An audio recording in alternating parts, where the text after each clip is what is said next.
할렐루야! 한 주간 평안하셨죠?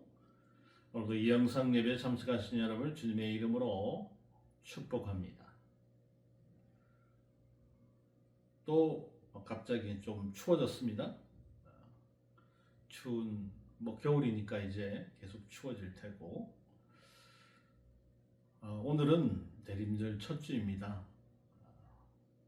예수님께서 이 땅에 우리를 위해서 구원하시기 위해서 오신 그 성탄절을 기다리고 맞이하는, 또 바라보고 생각하는 그런 첫 주 대림절이 되겠습니다. 이 대림절에 더욱더 우리를 위해서 오신 그 아기 예수를 기다리고 바라고 또 생각하고 그분이 우리에게 주신 그 은혜를 다시 한번 생각해 보았으면 좋겠습니다. 오늘은 사도행전 27장 20절에서 26절의 말씀으로 말씀하신 그대로 라는 제목으로 여러분과 은혜를 나누고자 합니다.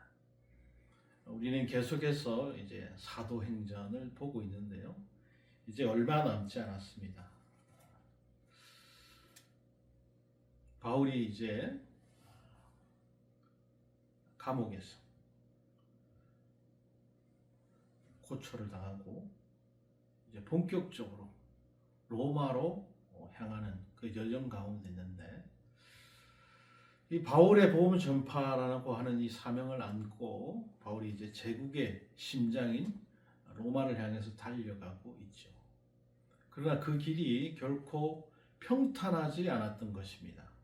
가이사라에서 로마로 가는 여정에서 그는 먼저 2년간의 지루한 법정 공방이라고 하는 인간의 계계와 맞서 싸워야 했죠. 자, 그리고 이제 배에 올라서 로마를 향해 그 길에 인간의 힘으로는 도저히 통제할 수 없는 자연의 거대한 위력, 곧 맹렬한 강풍과 또 파선의 위기를 뚫고 지나야 했던 것이죠. 하지만 이 모든 역경 속에서 우리는 중요한 진리를 발견하게 됩니다. 그것은 곧 인간의 권력이든 거친 자연의 힘이든 말씀의 확장과 복음의 승리를 위해 그의 종들의 행로 배후에서 쉼없이 일하시는 하나님의 역사를 막을 수 있는 것은 아무것도 없다는 사실을 발견하게 되는 거예요. 인간의 모든 지식과 경험, 또 자만이 무너져 내리는 그 절망의 순간에도 하나님께서 이 사명자 바울을 통해서 구원의 역사를 이루어 가시고 계시다는 거예요. 오늘 이 말씀을 통해서 인간의 어떤 권력과 자연의 어떤 재앙도 결코 막을 수 없는, 멈출 수 없는 복음의 항해가 어떻게 이루어지는지 그 근원을 한번 찾아보고자 하는 것입니다. 자, 우리가 첫 번째로 볼 것은 순풍 때에도 우리가 교만을 경계해야 된다는 것입니다. 바울이 담배는 가이사라를 출발해서 여러 곳을 거쳐서 이제 힘겹게 그레데 섬 남쪽의 작은 항구인 미항에 이제 도착하게 되는데요. 9절에 보면 여러 날이 걸려서 금식하는 절기가 이미 지났으므로 항해하기가 위험한지라 바울이 그들을 권하여 라는 말이 나옵니다. 자, 이 시기 이미 금식하는 절기가 지나서 항해가 위험한 때라는 거예요. 대학력으로는 9월 말이나 10월 초순 지중해에는 강풍이 시작되고 항해가 극히 위험해지는 그런 때입니다. 소위 우리가 얘기하는 유리굴라라고 하는 그런 강풍이 불어닥치는 거예요. 파선을 세 차례나 겪어서 바다의 위험을 누구보다 잘 알았던 바울이 그들에게 간절히 권고합니다. 말하되 여러분이 내가 보니 이번 항해가 화물과 배뿐만 아니고 우리 생명에도 타격과 많은 손해를 끼치리라. 이 바울의 권고는 단순한 걱정이 아니라 생명을 건지기 위한 절박한 경고라는 것이죠. 그는 이곳 미항에서 겨울을 보낸 후에 이제 항해를 계속하는 것이 모든 사람에게 최선이라는 것을 잘 알고 있어요. 하지만 사람들은 어떻게 반응합니까? 백부장이 선장과 선주의 말을 바울의 말보다 더 믿더라. 그렇죠. 백부장은 제수인 바울의 말보다 선장과 선주의 말을 더 신뢰하죠. 선장과 선주 역시 겨울을 나야 한다는 것에는 동의하고 있어요. 하지만 뭐 사진만 잘 나오지 찜질방도 없고 와이파이도 안 터지는 이런 초라한 미양 너무 불편하다. 좀 더 크고 쾌적한 저 베닉스항으로 이동을 해서 우리가 월동을 하는 게 좋지 않겠냐? 그렇게 주장을. 아니 우리 정도의 짬이면 뭐 저 정도 파동은 너크니 헤쳐나갈 수 있지. 자 이제 가자. 대다수의 승객들 역시 이 한낱 죄수의 내피셜보다는 이 프로들의 말을 들어야 하지 않겠냐 하면서 무시하고 편안함을 찾아서 다수의 의견을 따라가는 것입니다. 죄수 따위가 얘기하는데 뭐 그게 뭔 중요한 일이겠습니까? 또 때마침 순하게 남풍도 불어옵니다. 그들은 자신의 뜻이 이루어진 줄 알고 의기양양하게 이제 베닉스를 향해 출항을 하게 되죠. 이 대목이 바로 우리가 순풍의 때에 경계해야 할 바로 교훈을 주는 것입니다. 우리의 삶에는 순풍이 불어올 때가 있죠. 일이 술술 잘 풀리고 사람들의 인정도 받고 너희의 결실이 눈앞에 보이는 그런 때, 그때 우리는 흔히 이렇게 생각합니다. 이제는 내가 해낼 수 있지. 그러나 여러분, 바로 그 순간이 가장 위험한 때인 줄도 모릅니다. 순풍은 우리 안에 그 자만을 일깨우는 교묘한 시험이 될 수 있기 때문이죠. 사람은 본능적으로 자신의 머리와 능력, 경험을 의지하려고 합니다. 과거의 성공은 자신감을 주지만 동시에 교만의 씨앗이 되기도 하죠. 몇 번의 승리가 쌓이면 이 경고의 목소리는 들리지도 않아요. 저번에도 내가 잘했는데 이번에도 분명히 잘 될 거다 라는 그 확신이 점점 하나님의 음성을 우리 가운데서 밀어내는 것입니다. 평안한 시기일수록 마음이 방심하고요. 영혼은 경계심을 잃어버리기 마련이죠. 그것이 바로 순풍의 유혹이라고 하는 것입니다. 성경에서도 순풍의 때를 맞았던 사람들의 이야기를 볼 수 있습니다. 다윗은 전쟁터에 나가지 않아도 될 만큼 나라가 강성해졌을 때 한순간의 방심으로 큰 죄를 범하죠. 솔로몬은 어떻습니까? 부귀와 지혜를 누리며 하나님께 받은 은혜를 자랑스럽게 여기다가 결국 이방 여인들의 신을 섬기게 되는 것이에요. 그들은 여러분 모두 순풍의 때에 넘어졌습니다. 우리의 인생도 이와 다르지 않아요. 모든 것이 순조로울 때일수록 나는 하나님의 은혜로 여기까지 왔다라고 하는 겸손의 고백이 필요한 것입니다. 우리가 평탄한 길을 걸을 때 하나님의 미세한 음성은 종종 작게 들리죠. 그러나 그 작은 경고의 음성을 무시하고 항해를 계속한다면 예상치 못한 광풍을 만나게 될 것입니다. 인생의 바다는 여러분 순식간에 뒤집힐 수 있어요. 그러므로 우리는 순풍의 때를 경계해야 합니다. 편안한 때일수록 기도의 무릎을 굽히고 잘 나갈수록 자신을 돌아보고 사람들이 칭찬할수록 하나님의 말씀에 귀를 기울여야 하는 것입니다. 하나님께서 주신 평안은 방심하라는 신호가 아니라 더욱 깊이 하나님을 신뢰하라는 초대인 것입니다. 진정한 지혜는 강풍을 피하는 것만이 전부가 아니죠. 순풍 속에서도 하나님을 잊지 않는다는 것입니다. 오늘 우리의 삶이 평안하다면 그것은 너무너무 감사한 일이죠. 그러나 그 평안 속에서도 하나님의 음성에 민감하게 반응하고 주님 저를 여전히 인도하여 주옵소서 라고 고백을 할 수 있다면 그 사람은 이미 순풍의 유혹을 이긴 지혜로운 항해자일 것이라고 생각합니다. 우리가 일이 잘 될수록 영적 경계심을 늦추지 않고 기도의 무릎을 꿇고 말씀에 민감하게 귀를 기울일 수 있는 지혜로운 그 항해자가 될 수 있기를 주님의 이름으로 축복합니다. 두 번째로 볼 것은 바로 이 강풍의 때에 약속의 말씀을 붙들어야 한다는 것입니다. 이제 바울 일행은 베닉스를 향해서 의기양양하게 출발했습니다. 출발한 그들에게 어떤 일이 일어납니까? 배가 바다 가운데로 나가자마자 유라굴로라는 강풍을 크게 만나는 거예요. 맑던 하늘이 갑자기 시커먼 먹구름으로 뒤덮이고 잔잔하던 물결이 집채만한 파도가 되어서 뱃머리를 후려치기 시작합니다.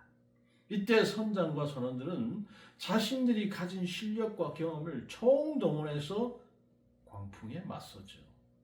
거룻배를 끌어올리고 밧줄을 선체로 돌려감아서 배를 보호했어요. 또 악명 높은 모래톱인 이 수루디스에 걸리지 않기 위해서 닻을 내렸어요.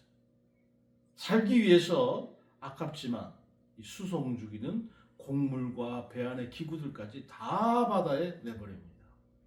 그렇지만 이 계속되는 악천후 속에서 그들의 모든 지식이나 기술은 아무 소용이 없다는 거예요. 그렇지 않습니까? 여러분, 우리가 여름에 태풍이나 이런 큰 자연재해를 만나면 인간의 지혜로는 도무지 막을 수가 없는 겁니다. 이게 조그만 사고가 아니고요. 마찬가지였어요. 짙은 구름이 해를 가리고 밤에는 별빛조차 보이지 않으며 해와 별이 보이지 않으니까 자기들이 지금 어디로 가고 있는지 알 수도 없는 겁니다. 지금같이 무슨 GPS 시스템이 있습니까? 무슨 내비게이터가 있습니까? 아무것도 없어요. 그러니까 배를 움직이려면 뭘 보죠? 별을 보고 움직였는데 이게 별도 안 보이고, 그러니까 배가 방향 감각을 상실한 채 이리저리 떠돌고 결국 그 구원의 여망마저 모두 사라져버리게 되는 거예요. 그들은 절망과 탄식에 빠져서 오래도록 아무것도 먹지 못하고 있었어요. 저절로 다이어트가 된다고 좋아했겠습니까? 바울의 말처럼 애초에 미항을 떠나지 말았어야 했다는 겁니다. 여러분, 이것이 바로 우리 인생의 모습이죠. 평소 우리가 의지했던 그 지혜와 지식, 능력은 인생의 강풍이 불어닥칠 때 철저히 무력화되는 거예요. 그때부터 우리의 인생은 내가 가고 싶은 대로 가는 것이 아니고 거센 파도에 이리저리 떠밀려가는 표류하는 신세가 되고 마는 것입니다. 광풍은 이 세상의 사람의 힘이 아니라 하나님의 절대 주권과 권세로 움직이고 있다는 사실을 가르쳐 주는 겁니다. 모두가 절망해서 죽을 날만 기다리고 있을 그때 이 무리 가운데 우뚝 일어선 사람이 있죠. 바로 제수였던 바울입니다. 22절, 내가 너희를 권하노니 이제는 안심하라. 너희 중 아무도 생명에는 아무런 손상이 없겠고 오직 배뿐이라. 여러분, 바울이 어떻게 이런 말을 할 수 있었습니까? 그의 뛰어난 황해 경험 때문이었습니까? 그가 무슨 뱃사람입니까? 아니에요. 바로 지난밤에 그가 섬기는 하나님께서 천사를 통해서 말씀을 하신 이야기를 들었기 때문에 이런 얘기를 할 수 있는 거예요. 바울아, 두려워하지 말라. 내가 가이사 앞에 서야 하겠고 또 하나님께서 너와 함께 항해하는 자를 다 내게 주셨다 하였으니. 바울은 그의 사명 곧 로마 황제에게 예수님을 증언하는 일과 연결되어 있었기 때문에 여기서 죽을 수 없는 거예요. 주인공이 여러분 죽는 거 봤습니까? 또한 하나님은 바울 한 사람 때문에 그와 함께 항해하는 모든 사람들의 생명까지도 보호해 주시겠다고 약속을 하시죠. 여러분 잘 아시는 요나는 자신 때문에 한 배에 탔던 모든 사람을 위험에 빠지게 했던 반면에 바울과 한 배를 탔던 사람들은 바울 덕분에 생명을 건질 수 있게 되었던 것이죠. 바울의 이러한 리더십과 위기 관리 능력은 어디에서 나왔습니까? 그러므로 여러분이 안심하라. 나는 내게 말씀하신 그대로 되리라고 하나님을 믿노라. 아멘. 25절의 말씀이에요. 바울은 자신이 위대한 것이 아니라는, 그는 다만 역경의 순간에 하나님께서 주신 약속의 말씀을 굳게 붙든 것뿐입니다. 출렁거리는 파도와 거센 바람, 그 너머 온 천지 만물을 주관하시는 신실하신 하나님을 그는 바라보고 있다. 인생이란 이름의 바다는 언제나 잔잔한 순항만으로 이어지지는 않습니다. 어느 날 갑자기 우리가 예상하지 못한 방향에서 거대한 파도와 함께 광풍이 몰아칠 때가 있는 것입니다. 물질적인 어려움이 닥치고 소중한 관계가 무너지고 건강이 흔들리고 우리는 인간의 한계를 절감하면서 깊은 절망의 바다에 빠지기도 하는 것이에요. 이때 단순한 낙관이나 긍정의 말로는 우리의 마음을 지탱할 수 없습니다. 요즘에 어려운 일을 당하면 유행하는 말이 있습니다, 여러분. 괜찮아. 네 잘못이 아니야. 그걸로 여러분 위로가 됩니까? 문제는 해결되지 않는데 진정한 용기와 인내를 가능하게 하는 힘은 바로 여러분 말씀하신 그대로 되리라 라고 하는 그 믿음, 곧 하나님의 약속에 대한 절대적인 신뢰에서 나오는 거예요. 광풍이 몰아칠 때 우리의 시선은 종종 당장 눈앞의 위험과 손실에 고정되게 마련입니다. 그러나 말씀하신 그대로 되리라 라고 하는 믿음은 시선을 현재의 우리의 혼돈 속에서 약속된 미래로 옮겨놓게 되는 거예요. 이 믿음은 우리의 영혼에 닻을 내리는 것 같은 겁니다. 배가 아무리 요동쳐도 닻이 깊이 내려져 있으면 결코 표류하지 않듯이 말씀의 뿌리 내린 그 믿음은 세상의 그 어떤 파도 속에서도 흔들리지 않는 내면의 중심을 세워주는 거예요. 더 나아가서 이 믿음은 우리를 수동적으로 주저앉아서 기다리는 사람이 아니라 힘껏 움직여 나가는 사람으로 만들어준다는 거예요. 왜 그렇습니까? 이 믿음은 결국 말씀대로 이루어진다는 단단한 영적인 안전띠를 우리에게 채워주기 때문이죠. 이 믿음을 가진 사람은 눈앞의 고난 때문에 결국 나는 망할 것이다 라는 식으로 쉽게 체면하지 않습니다. 오히려 이 어려움이야말로 약속된 그 축복을 향해서 꼭 거쳐야 할 필수적인 과정으로 받아들이게 된다는 거예요. 그렇기 때문에 폭풍 속에서도 주저앉는 대신에 노를 젓고 돛을 조정하고 방향을 잃지 않게 되는 것입니다. 지금 여러분의 삶에 광풍이 몰아치고 있습니까? 가진 모든 지혜와 능력이 무기력해지는 그 절망의 순간 우리는 이것을 기억해야 합니다.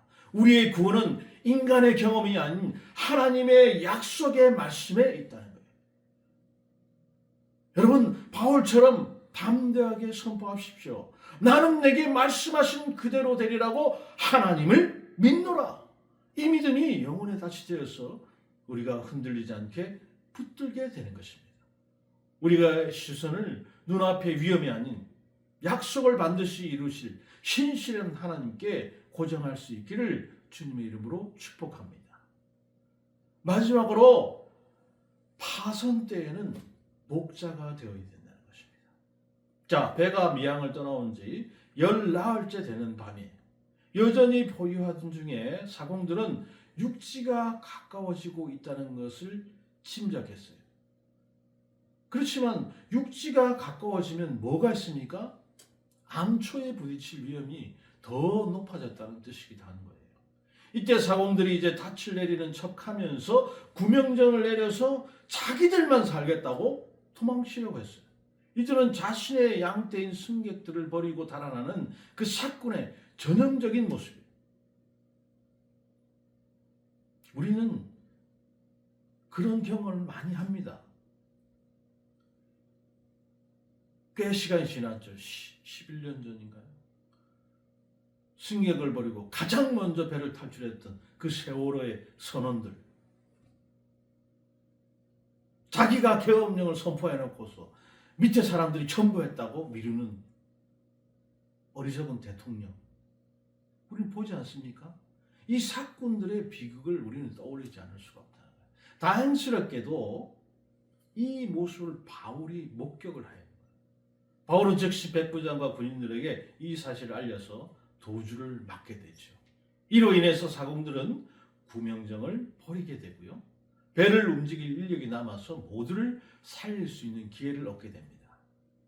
불과 며칠 전 제수 주제에 무슨 그런 건방진 조언을 우리에게 한단 말이냐? 그렇게 무시당했던 바울이었지만 이제는 그의 말에 권위가 생겼어요. 사실상 이 배의 선장이 누굽니까? 사도 바울이에요. 그리고서 34절에 보면 음식 먹기를 권하는 이것이 너희의 구원을 위하는 것이요 너희 중 머리카락 하나도 잃을 자가 없으리라. 바울이 빵을 들고 말하죠. 여러분, 먹어야 삽니다. 사나의 로마에 가서 맛있는 봉골레 파스타도 먹고 고르곤졸라 피자도 먹지 않겠습니까? 바울은 모두 앞에서 하나님께 감사의 기도를 드리고 떡을 떼서 먹기 시작했고 다른 사람들도 비로소 안심하고 희망을 가지고 음식을 먹었어요. 바울은 단지 자신의 생명을 구하는 것이 목적이 아니었습니다. 하나님께서 이 사람들을 다 내게 주셨다라고 하는 그 사명을 가지고 예수님을 닮은 선한 목자로서 단 한 사람도 빠짐없이 모두를 살리려는 그 책임감, 이타적인 리더십을 발휘했던 것이죠. 자, 날이 셉니다. 해안으로 배를 몰았으나 두 물이 이렇게 합쳐 흐르는 곳을 만나서 배 앞머리가 모래에 박혀서 움직일 수 없게 됐어요. 배가 침몰한 상황이 이르자 군인들은 로마법 때문에 죄수들이 도망칠 것을 염려해서 죄수들을 죽이려고 했어요. 그러나 이때 백부장이 나섭니다. 그는 바울을 그 생명의 은인으로 여겼기 때문에 바울을 구원하려고 해서 군사들을 막게 되죠. 우리는 이 성경을 보면 신기하게도 이 성경에 나오는 백부장들은 은혜를 알고 훌륭한 인품을 가진 경우가 많아요. 자, 그래서 백부장 결정으로 헤엄을 칠 수 있는 자, 널조각과 배물관을 의지한 자들이 차례로 이제 육지로 나갈 수 있게 된 것입니다. 마침내 사람들이 다 상륙하여 구조되니라. 결국 바울의 말대로 그들은 머리카락 하나도 상하지 않고 모두 구원을 받았습니다. 이 역사는 바울의 능력이 아니라 바울의 믿음과 사명을 통해서 하나님께서 276명이라고 하는 그 배의 전원의 생명을 구원하신 거예요. 위기의 때가 오자 누가 진짜 목자인지 누가 사건인지 명백하게 드러나는 사건이죠. 바울과 같은 선한 목자가 있었기 때문에 모두의 생명을 건질 수 있었던 것입니다. 한 가지 예를 들자면 서기 251년에 키프리아누스 그 역병이 로마 제국을 덮치게 됐죠.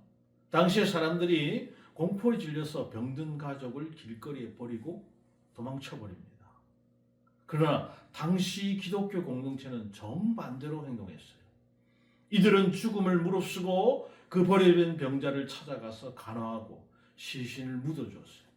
로마 사회는 혼란 속에서 유일하게 질서와 사랑이 존재하는 공동체를 목격하게 된 것입니다. 절망의 파선을 맞은 세상에서 교회가 구명정이 돼서 수많은 사람을 살려내는 것을 보았다는 거예요. 역사가들은 이 일을 기독교가 로마 제국 내에서 광범위하게 확산하게 된 결정적인 계기로 보고 있습니다. 사랑하는 여러분, 오늘날 우리 삶은 어떻습니까? 우리는 지금 파선의 시대를 살고 있다고 해도 과언이 아닙니다. 통계자료만 보더라도 대한민국 국민의 불안도는 역대 최고 수준에 달하고 있어요.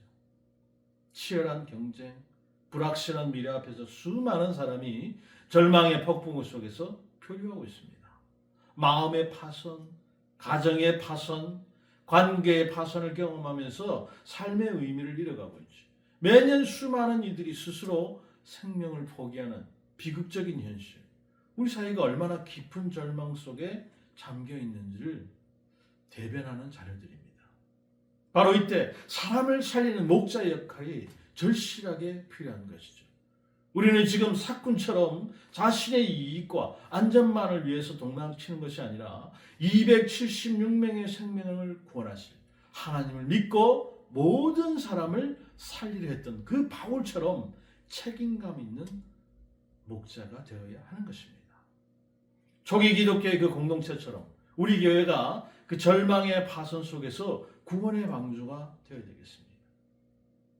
하나님께서는 바로 이 일을 위해서 이 절망의 시대를 살아가는 우리 한 사람 한 사람을 선한 목자로 부르고 계십니다. 우리의 능력이나 자격 때문이 아니라 오직 하나님의 크신 긍휼과 사명 때문에 우리에게 귀한 부르심을 주셨어요. 우리가 자신의 그 안전과 이익만 구하는 사꾼이 되지 않고 사람을 살리는 목자가 될 수 있기를 기도합니다. 우리 교회가, 우리 성도가 이 시대 사람들에게 위로와 희망을 주는 구원의 방주가 될 수 있기를 주님의 이름으로 축복합니다. 정리해 봅니다. 우리 삶에도 여러분 순풍의 때가 있고 또 광풍의 때가 있고 난파의 순간도 있습니다. 그러나 그 모든 때를 관통하는 하나님의 약속은 변하지 않습니다. 두려워하지 말라, 내가 너와 함께하리라. 순풍의 때에 교만하지 않고 강풍의 때에 낙심하지 않으면 난파의 때에도 하나님의 약속을 붙들 때 우리는 결코 침몰하지 않게 되는 것입니다. 오히려 그 믿음이 우리뿐 아니라 주변 사람을 살리는 생명의 방주가 될 수 있다는 것입니다. 오늘도 하나님은 세상에 흔들릴 때 믿음으로 중심을 잡고 절망한 이들을 붙들어 세우는 사람, 말씀을 붙들고 끝까지 항해하는 사람을 찾고 계시는 것입니다. 그 한 사람이 있는 곳에 하나님은 여전히 구원의 역사를 이루어가고 계신다는 거예요. 그러므로 여러분이여 안심하라. 나는 내게 말씀하신 그대로 되리라고 하나님을 믿노라. 아멘. 그 바울의 고백이 오늘 우리의 고백이 되기를. 그리고 우리의 항해가 하나님의 영광으로 온전히 끝나기를. 그 은혜들을 풍성히 다 누리시는 저와 여러분, 우리 예수 은혜 교회가 되기를 주님의 이름으로 축복합니다. 두려워 말라, 너와 함께 함이니 놀라지 말라, 나는 내 하나님 됨이니 무서워 말라, 내가 널 도와주리니 너는 마음에 염려치 말라. 두려워 말라, 너와 함께 함이니 놀라지 말라, 나는 내 하나님 됨이니 무서워 말라, 내가 널 도와주리니 너는 마음에 염려치 말라. 내가 너를 굳세게 하리라, 내 손으로